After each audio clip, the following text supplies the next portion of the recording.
Hey everybody, I'm Mama Baird and welcome back to my channel. In today's video, I have a bunch of pantry meals that I have made over the last 2 weeks. These are meals that I've gone into my cupboard and I've discovered things that I need to get used up. So that is what this video is all about, is using what you have in your pantry to make some unique, delicious meals. Before we get too far in the video, please make sure to give me a like, subscribe to my channel if you're not already subscribed. Every like, comment, share, it really helps support me and my family. Thank you so much. Now in this, I have a bunch of breakfasts, I have some dinners, and then I make a delicious poke cake. You're not going to want to miss it, so make sure you stick around to the end. Alright guys, enough jibber jabber, let's get in the kitchen and let's see what meals I whip up for my family. This morning we're going to be making some oatmeal, so I'm going to heat up some whole milk here, and then we'll add our oatmeal and let it simmer. Alright, our milk is simmering a bit here. You kind of just want it to simmer, you don't want it to overboil. I have 2 cups of quick oats here, and I'm going to do a shot of vanilla. And then I have some pumpkin pie spice here I'm going to add as well. You can just do cinnamon if you want. That'll be good. Let's add some sugar. Add some brown sugar here. Some clumps in there. And then I also have some dehydrated apples here that I got from a salad pack where the salad was bad. This is good, so I'm going to add dried apples to this and we'll make like an apple cinnamon oatmeal. Don't want this to boil, your milk will curdle, so we're just kind of letting it simmer. Let those oats absorb that milk. I might add a little more oats, it seems a little runny. Maybe like half a cup more. Alright, and we're going to give this about 5 minutes and then we'll give it a check. And this is starting to thicken up a bit.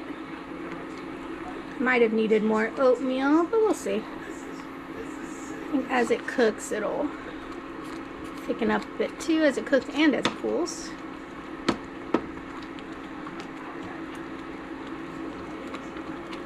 Alright, I'm going to turn it off at this point. I'm going to add a couple of tablespoons of butter. We'll let that sit and melt, and then we'll serve it up. Oh, that turned out perfect. As soon as it cooled down and thickened up a bit, or as it cooled down, it thickened up. And now it's kind of like apple cinnamon oatmeal. This will keep the kids going strong all day long if they eat it. There we go. Good morning. For today's breakfast, I have this box of wild blueberry mix that I have in my pantry. I need to get used up, so I'm going to mix it up. It just takes 2/3 cup water, vegetable oil, and 2 eggs. And then it has, I might throw in a little vanilla though too to give it a little extra flavor, and then a can of blueberries. So let's get this mixed up. I'm going to be adding half a cup of vegetable oil to this. Vegetable oil is very interchangeable. You could use applesauce, mayonnaise, or something else if you would like, if you don't want the vegetable oil. I'm adding that whole can of blueberries and 2 eggs. It did say to strain the blueberries, but I like the idea of having that blueberry juice in there. So I'm going to mix that up, and then I'm going to add the water to it, but I'm going to add a little less water because I want that blueberry juice in there. So we're going to add the whole packet of muffin mix and then a little bit of vanilla. That's going to help add some extra flavor to it, make it taste more like it's from a fresh bakery. And then I'm going to add a little bit of water at a time. I had a cup of water, and then I'm just doing a little bit till it gets to the thickness that I wanted. Now with that blueberry juice, you do get kind of gray colored muffins, but to me, I think the taste is way worth the appearance. So I'm going to use this muffin tin that Miss Karen sent me. This is a pumpkin one. I thought this would look really cute as muffins, and it fit the 12 perfectly. And then we're going to top it with some sanding sugar. You can get this at Walmart, pretty much any store has it. It's good for topping to muffins because it adds a crunchy top to it. That's one of the best parts about the muffin top, is the crunchy bit. And I really like this muffin tin because it really formed a really good muffin top, and these were super moist, super delicious, and one of the best muffins I have made. So I highly suggest that brand if you haven't given them a try yet. Now on to the next breakfast. One of our favorite things to make are bologna, egg, and cheese breakfast sandwiches. So I have some hamburger buns here that I'm going to be toasting up. Put a little butter down and that gets it nice and toasty. If you're noticing that you're not getting a toast in the center, you just kind of push the bread down a little bit, and that helps push the center down to get toasted. And I'm going to be using some bologna. This is a log bologna that I bought and then I sliced it myself. It's really good quality bologna. We're very happy with it. So we're going to just be browning it till it gets a nice crust on it. And then I'm going to add some American cheese. It's always great on a breakfast sandwich. It melts really well. Now we do like mayonnaise on our breakfast sandwiches. So I got mayonnaise on the bottom bun there. And then we're going to be frying an egg. Husband doesn't like runny yolks, so this egg's for him. And it's one of the things I really like about this pan is that it cooks it evenly without much oil, so it's easy to flip and cook and you know when it's done. Now for me, I'm all about the runny yolks though. I love runny yolks even on a sandwich, so let me know in the comments below, are you pro runny yolk or are you, nope, gotta cook that all the way? I would love to know. But this is what we had for breakfast. It kind of reminds me a lot of a breakfast jack from Jack in the Box. I miss those around here.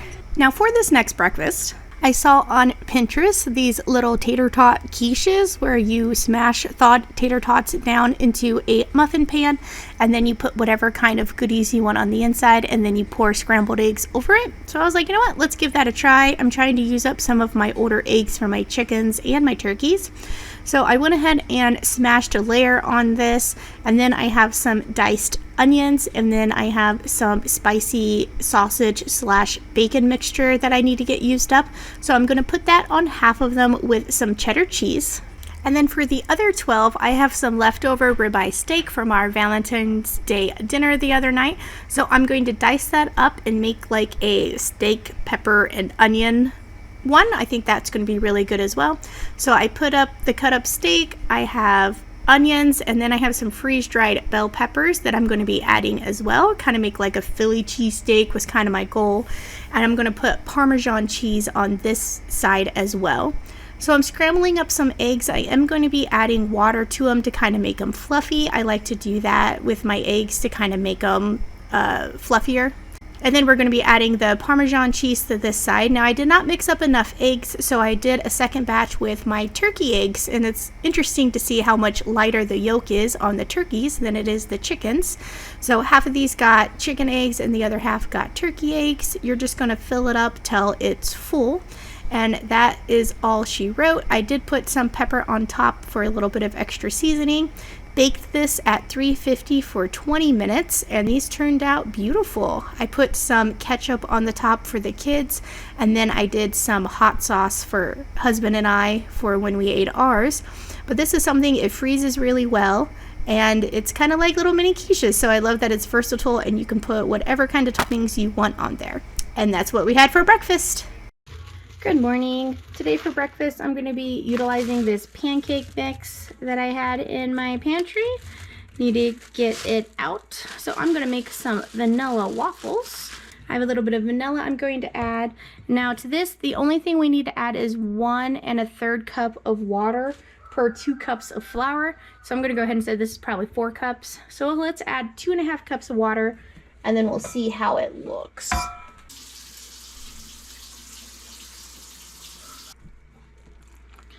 Alright, I'm also going to add in a little bit of olive oil because with waffles you want crisp to it so they get nice and crispy. So you want to add a little bit extra oil or butter to waffles.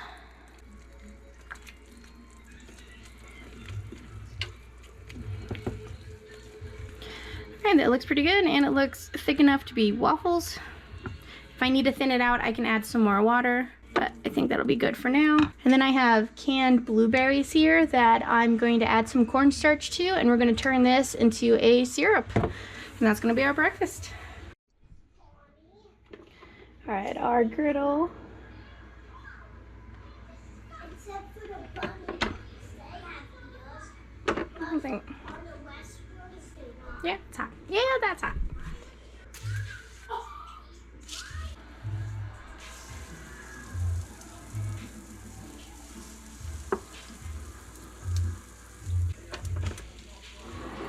Alright, we're gonna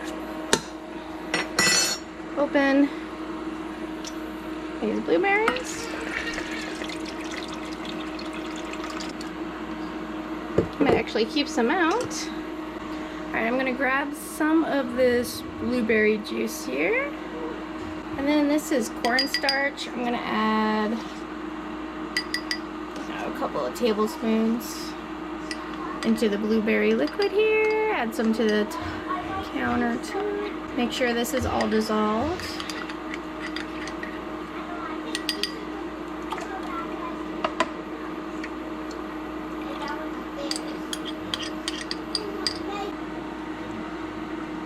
Alright, and as this starts to heat up, it'll thicken.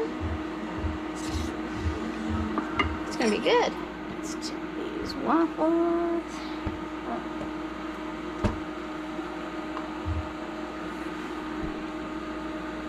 Alright, usually if they're stuck, that means they're not ready yet. This is starting to warm up. Not quite thickening yet though. These blueberries I just canned in a simple syrup, so it was just half water, half sugar. Boiled it, and then raw packed it, and now I got canned blueberries. These were fresh, so they need to get used up, and they're really good. Fresh blueberries are amazing. Oh, they're so good and fluffy.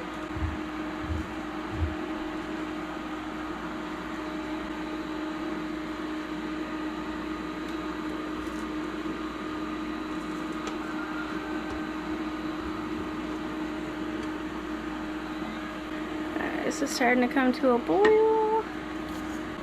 Let's get another round of waffles down.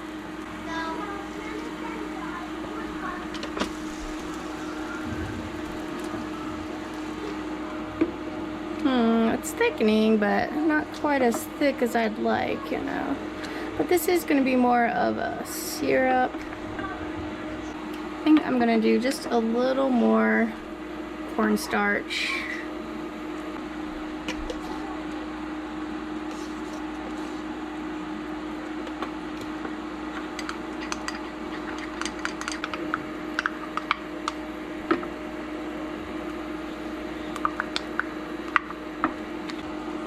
That's better. Just a couple more tablespoons of cornstarch. Alright, I'm gonna turn that off. Add just a couple more blueberries in there. And then we'll save the rest of the blueberries for another meal.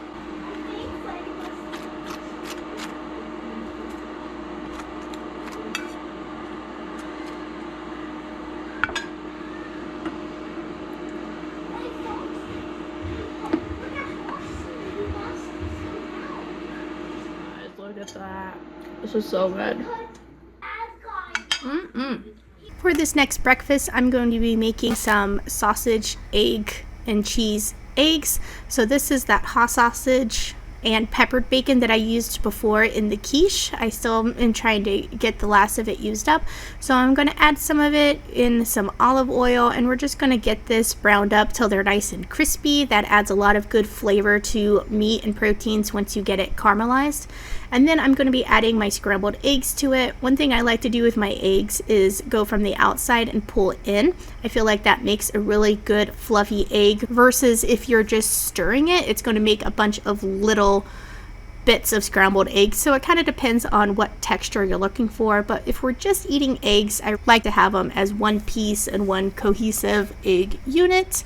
So we're going to be mixing this up till it's almost done, and then we're going to turn it off. I am going to add some American cheese. I didn't have enough for all of it, which was kind of a mistake. This actually was not enough for everybody. The kids wanted seconds and husband wanted seconds, so I should have made some more. Now I'm going to be cutting up a honeydew. This is one that I got from the food bank.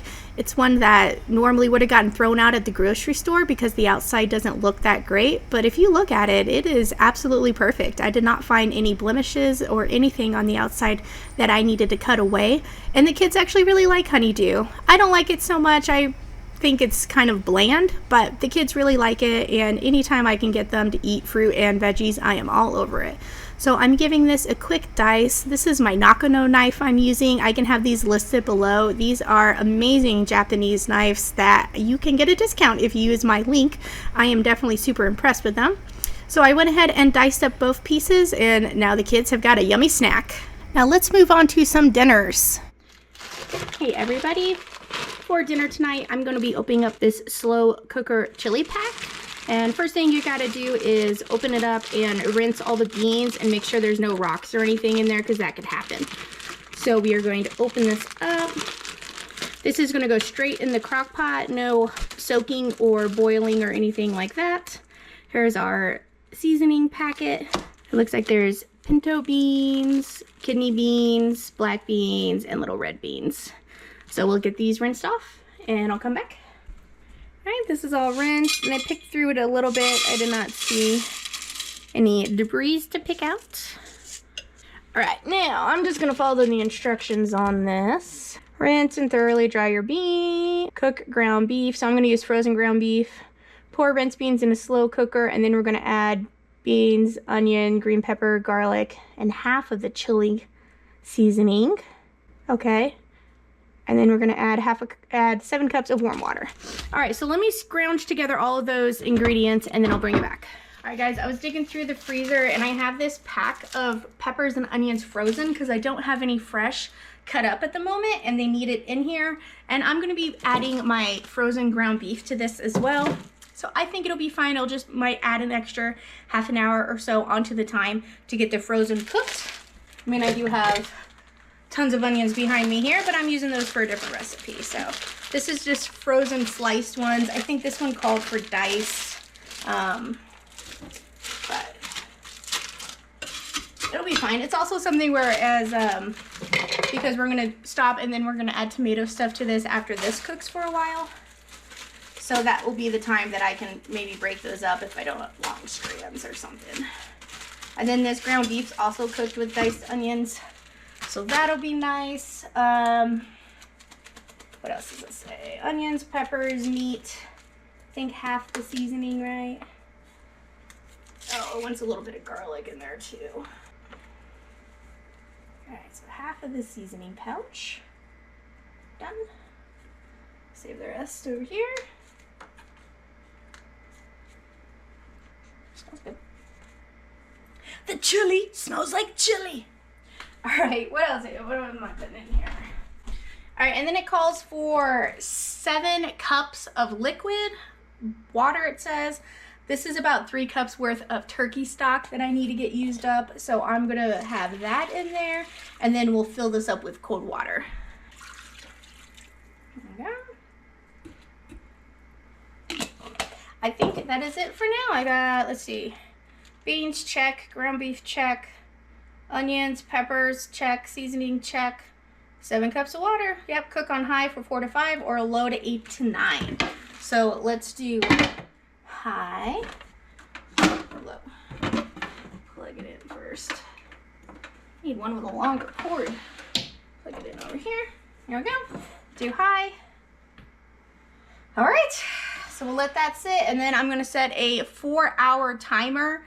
And then we'll check. Actually, let's just do 5 hours because it's probably going to need it with the frozen onions and ground beef in there. So let's set a 5-hour long timer. And then I'll bring it back and we're going to add a can of diced tomatoes and some tomato paste and some salt. And that's it. And the rest of that seasoning pack. So this is pretty easy peasy. I'm glad that I found this in my pantry. All right, I'll bring it back when it's ready. All right, guys, I turned this to low for the last couple of hours. I haven't done anything else to it. Oh, and it looks like all those beans are cooked. So I'm gonna add in a can of diced tomatoes with garlic, oregano, and basil. I think that'll go great with the juice. And then we're gonna add some tomato paste. I'm gonna use the tube of tomato paste that Amy sent me. We're gonna do about 6 tablespoons. 2, 3, 4, 5, 6. Okay. And then I'm also gonna add the rest of the seasoning.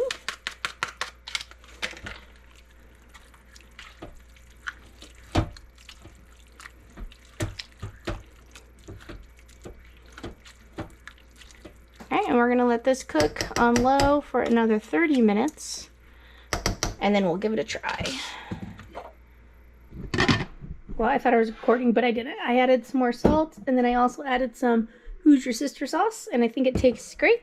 So we're going to let this cool down, and we're going to make some cornbread. Alright, I decided to mix the cornbread. I just don't want to turn the oven on, so we're just going to have it with crackers. I'm going to let the cool for a bit, and then each kid will get some crackers. And that's what's for dinner. Yum.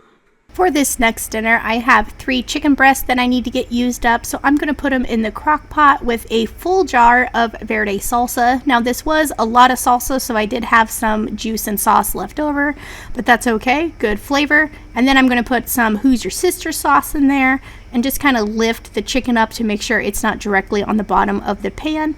And then we are going to cook this on low for about 6 hours. So let's check it out.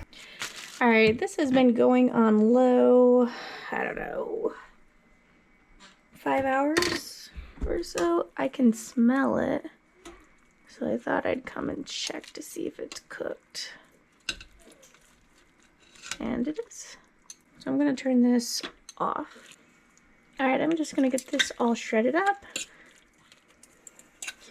And then I have some of these pita breads. I'm doing my live tonight, so I was planning on saving this to cook on live. Use this some way because I needed to get that chicken cooked up. If you guys don't know, I do lives every Saturday. I try and do them between 4 to 6 p.m. my time. Depends. Gideon and Conrad got invited to birthday parties for the next couple of Saturdays. I know, baby, but you will. You'll make some friends who have birthdays. Plus, how many friends have you made in school so far? 9. 9 friends. That's crazy. I've made 9 friends. Yeah, see, you're doing great. I've made 9 friends. You've made 9 friends. Mm-hmm. Yeah. So you'll get invited to your birthday party, and then when you have your birthday, you'll invite tons of people. When it's my birthday? Yeah. Do you remember when your birthday is? No. It is June 14th. Alright, I'm going to keep this on warm. And then we're going to let that sit till it's time for dinner. Hey everybody, for tonight's dinner I have this risotto creamy parmesan I need to use up. It's from 3 of 19, so that needs to go. I have some verde chicken that I need to get used up that I cooked in the crock pot.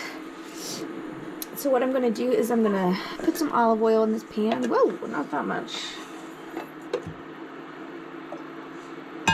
2 tablespoons or so. And then we're going to saute this rice.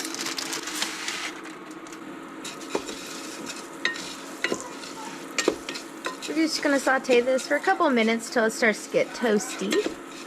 It's only been a couple of minutes and this rice is already starting to brown. It's starting to smell, get a little toasty.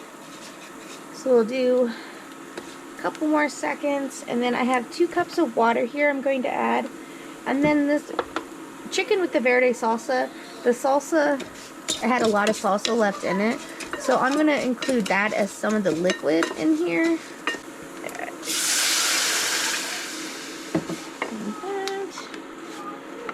Add the seasoning, and then I'm going to add the chicken as well and have that cook with it.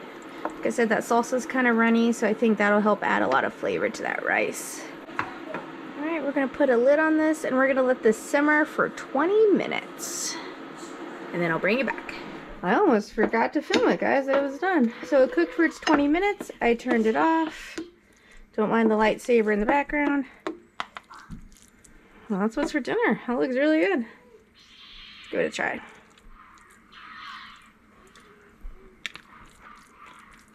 Oh yeah.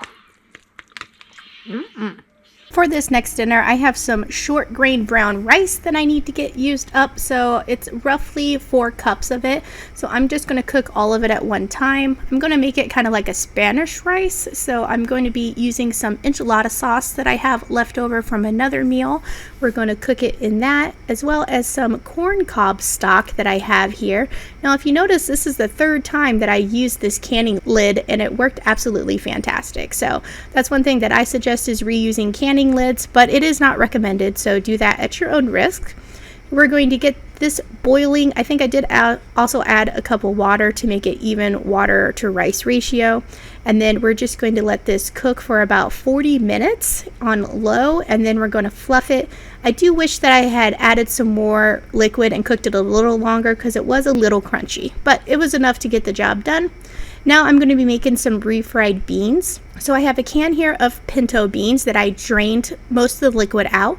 I'm adding salt, I'm adding cumin. That's kind of the really good flavors in Mexican food is cumin.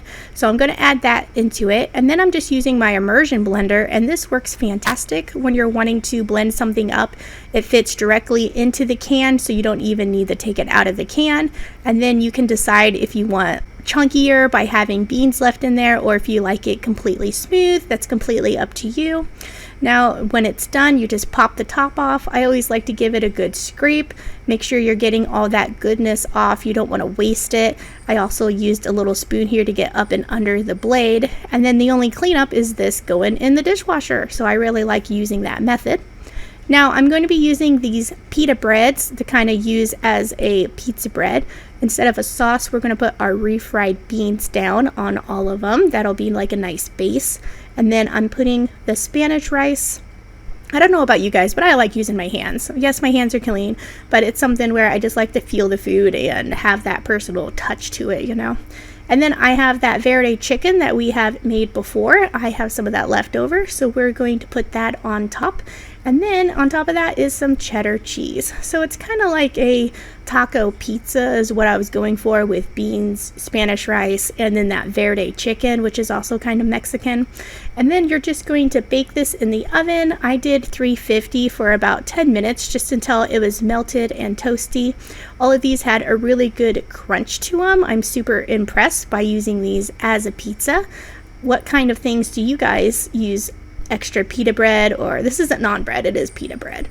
A lot of people use it to make gyros and stuff, so that might be something I can do at another time. But this was absolutely delicious, and the kids just love this, gobbled it right up.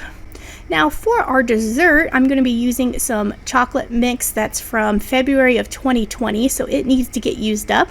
I'm going to bake it like the package says, but we are going to be turning this into a poke cake.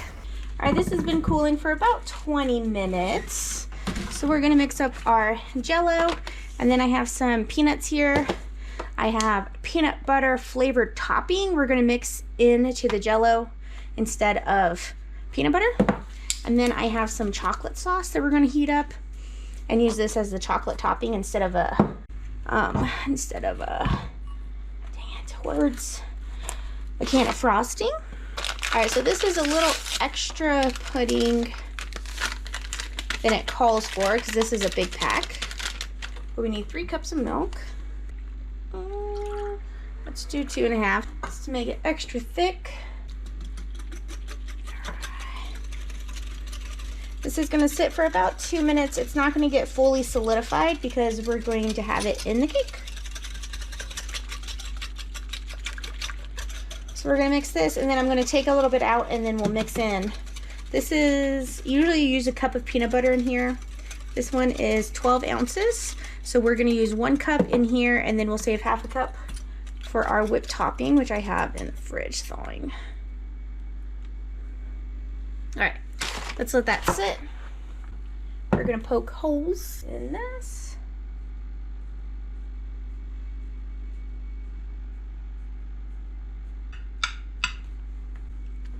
Alright, let's get this open. I got this for sale for $1. It goes out in June, is the best by date. It says on the jar that oil separation will occur. Just stir and enjoy. So that's what we're going to do. Let's see, what does this have in it? Sugar, peanut oil, salt, that's it. Alright.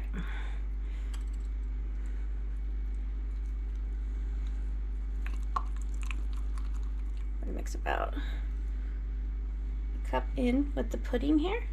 So this is, wow, dang it, I'm making a mess. That's alright. That's how you know you're having fun. Or you need a bigger container, how the way you look at it.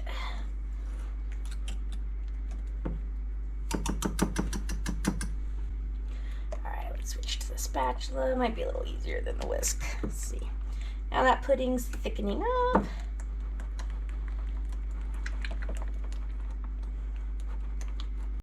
All right, so let's pour our peanut butter vanilla pudding over here. And the goal is to try and get it, you know, over the holes. So it'll go in there and then it'll set up inside the cake. So I'm kind of pushing down a little bit as I spread it out.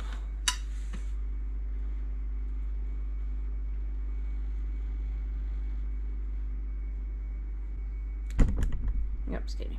There we go. All right, from here, I have some chocolate sauce here. Now, usually you would use a can of frosting. This is Gardelli chocolate sauce I got from the food bank. Another thing I'm trying to use up.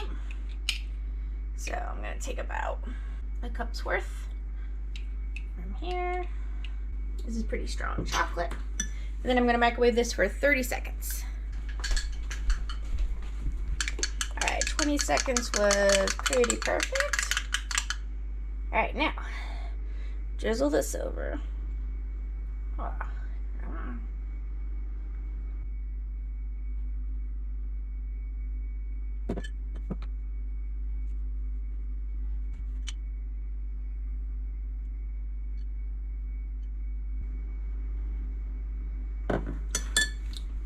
All right, that layer's done.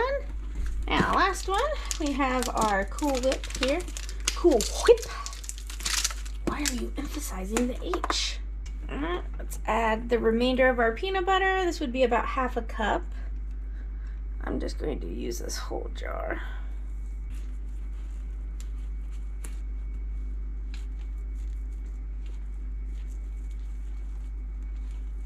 All right, now,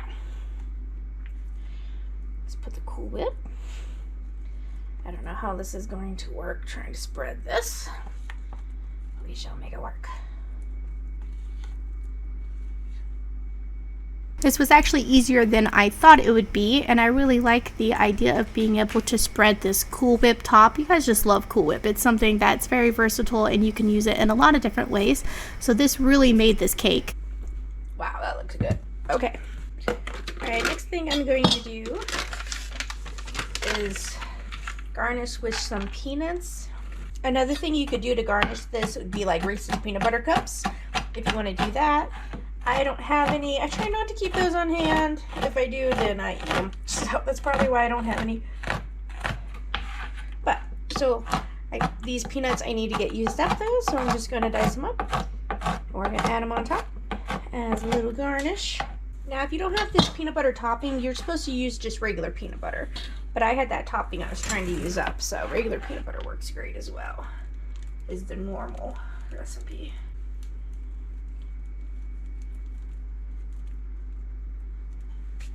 All right.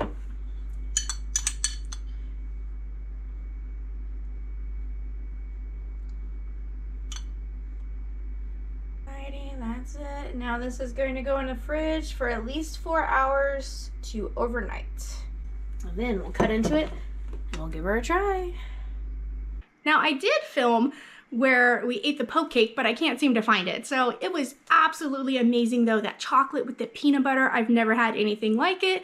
What are some kind of poke cakes that you guys have made? I hear they're pretty popular and you can use Jell-O versus pudding. So please let me know in the comments below what kind of combinations I need to be trying.